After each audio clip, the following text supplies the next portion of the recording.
بسم الله الرحمن الرحيم. عن ابن عباس رضي الله تعالى عنهما قال قال رسول الله صلى الله تعالى عليه وسلم في الحديث: إن دعوت هذا العذق من هذه النخلة أتشهد أني رسول الله. الحديث رواه الترمذي. ابن عباس رضی اللہ تعالیٰ عنہما بیان فرماتے ہیں ایک دیہاتی نبی پاک صلی اللہ علیہ وسلم کی خدمت میں آیا اور کہنے لگا: بما اعرف انک نبی، مجھے کیسے پتہ چلے گا کہ آپ اللہ کے نبی ہیں؟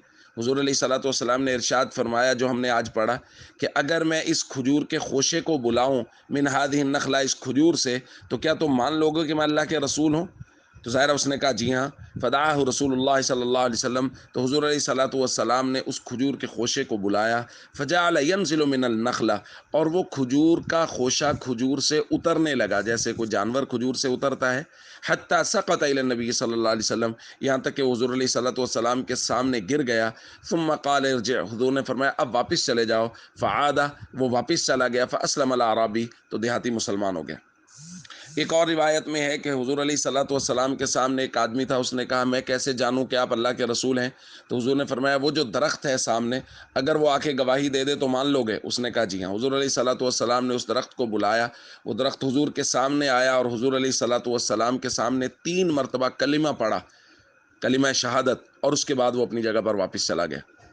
دوستو، جیسے ہم نے کل بات کی تھی، نبی پاک صلی اللہ تعالی علیہ وسلم کو کائنات کی سبھی چیزیں پہچانتی تھی۔ حضور علیہ الصلوۃ والسلام کی نبوت کی گواہی دیتی تھی، اس کی گواہی ہمارے سامنے آ گئی اور باقیوں کی گواہی ہمارے سامنے نہیں آ سکی۔ لیکن سب سے بڑی بات یہ ہے کہ ہم لوگ حضور علیہ الصلوۃ والسلام کو نہیں پہچان رہے، ہم لوگ حضور علیہ الصلوۃ والسلام کے طریقوں کو نہیں پہچان رہے، حضور کے طریقوں کی خوشبوؤں کو نہیں پہچان رہے۔ اس لیے ہم سب کو چاہیے نبی پاک صلی اللہ علیہ وسلم کے مبارک طریقوں کے مطابق زندگی گزاریں۔ السلام علیکم ورحمۃ اللہ وبرکاتہ۔